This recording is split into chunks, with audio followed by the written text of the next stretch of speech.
Previous class में हमारा second chapter जो है टीथ एंड माइक्रोब्स वो स्टार्ट हुआ था, ठीक है, जिसमें मैंने कितने टाइप्स के टीथ होते हैं वो सब बताया था। आज हम पढ़ेंगे स्ट्रक्चर ऑफ अ टूथ, मतलब जो हमारा टीथ होता है, जो हमारा एक टूथ होता है उसका स्ट्रक्चर कैसा होता है। देखिए, when we open our mouth and look in the mirror, जब भी हम अपना मुंह खोलते हैं और शीशे में देखते हैं, मिरर में देखते हैं, we can see our teeth, हम अपने दांतों को देख सकते हैं। The soft gums hold our teeth tightly at their place, जो हमारे मसूड़े होते हैं वो हमारे दांतों को क्या किए रहते हैं, एकदम मजबूती के साथ पकड़े रहते हैं, और हमारे दांत क्या होते हैं, अपनी जगह पे फिक्स रहते हैं। Each tooth has two parts, हमारे जितने भी टूथ हैं उनके दो पार्ट्स होते हैं। पहला पार्ट जो होगा उसे हम क्राउन बोलते हैं, और जो सेकंड पार्ट होगा उसे हम रूट बोलते हैं। अब हम कैसे पहचानेंगे कि हम क्राउन किसे बोलते हैं और रूट किसे बोलते हैं। क्राउन उसे बोलते हैं, मतलब हमारे दांत का जो हिस्सा हमें दिखाई देता है बाहर से उसे हम क्राउन बोलेंगे, और जो हिस्सा हमें दिखाई नहीं देता है उसे हम रूट बोलेंगे, ठीक है। The outside white covering of the tooth is called enamel, जो हमारे दांत का ऊपर का व्हाइट कलर का लेयर होता है उसे हम क्या बोलते हैं, इनेमल बोलते हैं। और ये this is the hardest material in the human body, और हमारी पूरी बॉडी का वो सबसे मजबूत हिस्सा होता है। फिर the layer inside the enamel, enamel के जो नीचे की लेयर होती है उसे हम क्या बोलते हैं, डेंटाइन बोलते हैं। ये भी क्या होता है, बहुत ही हार्ड होता है। It lies inside the centre of the tooth is called pulp, जो हमारे दांत का बीच का हिस्सा होता है, जो बीच का पोर्शन होता है उसे हम पल्प बोलते हैं, और ये डेंटाइन के नीचे होता है। सबसे ऊपर का जो पार्ट होगा वो इनेमल होगा, ठीक है, जो हमें दिखाई देता व्हाइट कलर का, उसके नीचे का डेंटाइन होता है, और डेंटाइन के बीच में ही क्या होता है, पल्प होता है। इट इज सॉफ्ट, और ये क्या होता है, एकदम मुलायम होता है। And has blood vessels and nerves, और इसमें क्या होती है, ब्लड वेसल्स पाई जाती हैं और नर्व्स, नसें पाई जाती है। और ब्लड वेसल्स मतलब जिससे ब्लड क्या होता है हमारे दांतों तक पहुंचता है, ठीक है। ये हमारा क्या था, इस टूथ का स्ट्रक्चर था। ये गम हो गया, यानी मसूड़ा जो है जिसने हमारे दांत को अपनी जगह पे फिक्स मजबूती के साथ पकड़ा हुआ है। और ये नर्व्स, नसें हैं और ब्लड वेसल्स होती हैं। तो क्या होगा, सबसे हमारा जो दांत होता है वो टू पार्ट्स में डिवाइडेड है, first crown and the second is root, ठीक। अब इनेमल क्या होता है, जो हमें व्हाइट ऊपर की, सबसे ऊपर की कवरिंग दिखाई देती है उसे हम इनेमल बोलते हैं। उसके नीचे का जो पार्ट होता है उसे हम डेंटाइन बोलते हैं, और डेंटाइन के बीचों बीच पल्प पाया जाता है, पल्प होता है जिसमें ब्लड वेसल्स और नर्व्स होती हैं। और गम क्या होता है, मसूड़ा, जो हमारे दांतों को अपनी जगह पे मजबूती के साथ पकड़े रहता है। तो ये क्या है, हमारे टूथ का स्ट्रक्चर है। उसके बाद हमारा टॉपिक है टूथ डीके, मतलब जो हमारे दांत खराब होते हैं कैसे होते हैं।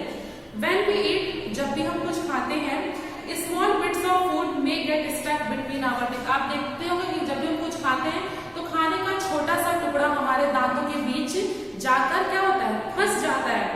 When we do not brush our teeth properly, जब हम अपने दांतों को अच्छी तरह से ब्रश नहीं करते हैं, this stuck food rots and our teeth get covered with a thin sticky layer of germs called plaque. तब वो खाना क्या होता है, हमारे दांतों में जाके सड़ने लगता है, और उसके बाद हमारे दांतों में एक लेयर बन जाती है, ठीक है, जर्म्स की, जिसे हम प्लेक बोलते हैं।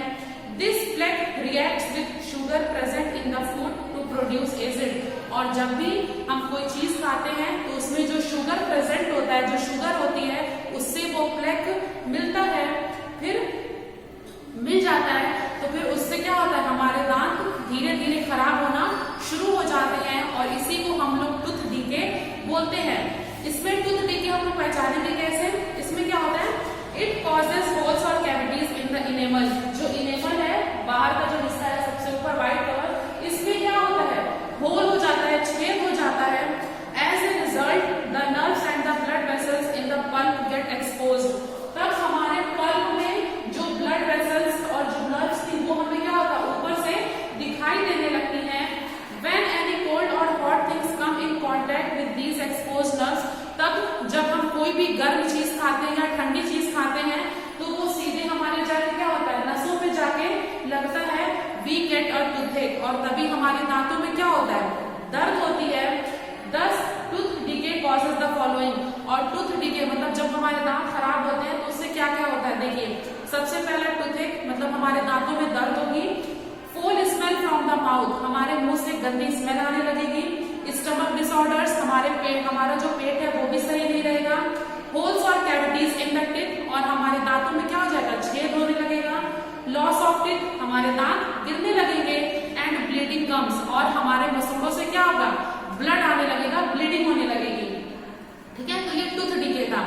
अब आता है हमारा टॉपिक केयर ऑफ टीथ, मतलब हम अपने दांतों की देखभाल कैसे करें। Teeth are very important part of our body. आप भी जानते हैं कि जो टीथ है वो हमारी बॉडी का बहुत ही इंपॉर्टेंट हिस्सा है। ठीक है, तो हमें अपने दांतों को टूथ डीके से बचाने के लिए बहुत सारे तरीके हैं जिन्हें हमें अपनाना चाहिए ताकि हमारे दांत जो है वो क्या है, एकदम सही सलामत रहे। सबसे पहला, we must brush our teeth at least twice a day. एक दिन में कम से कम हमें 2 बार ब्रश करना चाहिए। इन द मॉर्निंग, सुबह में, and at night before going to bed, और सोने से पहले एक बार रात में। We should eat raw vegetables and fruits like carrots and apples to make our gums and teeth strong. हमें कच्ची सब्जियां और फल जैसे गाजर और सेब खाने चाहिए जिससे हमारे दांत और मसूड़े क्या हो सके, मजबूत रहे। We should not eat too many sweets और चॉकलेट्स, हमें ज्यादा मिठाई और चॉकलेट्स नहीं खानी चाहिए। दे स्पॉइल आवर टीथ, वो हमारे दांतों को क्या करते हैं, नुकसान पहुंचाते हैं। We should rinse our mouth properly with water after every meal, और जब भी हम खाना खाते हैं उसके बाद हमें अपने दांतों की अच्छी तरह से सफाई कर लेनी चाहिए। We should have milk and milk product daily, हमें दूध रोज पीना चाहिए या दूध से बने हुए जो भी प्रोडक्ट होते हैं जैसे दही, पनीर, ये सब लेना चाहिए।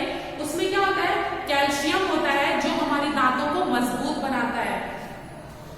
Teeth are not kept clean, get covered with a yellow substance called tartar, this can be removed by a dentist. जब हम अपने दांतों को अच्छी तरह से साफ नहीं करते हैं तो हमारे दांतों पे पीले रंग का एक लेयर चढ़ जाती है जिसे हम टार्टर बोलते हैं, और जब ये लेयर जम जाती है तो उसको हटाने के लिए हम डेंटिस्ट के पास जाते हैं, जो दांत के डॉक्टर होते हैं, तो वो उस लेयर को आसानी से हटा देते हैं।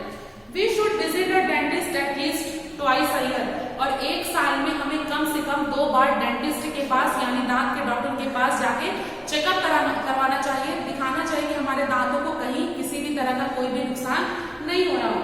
तो ये चैप्टर जो हमारा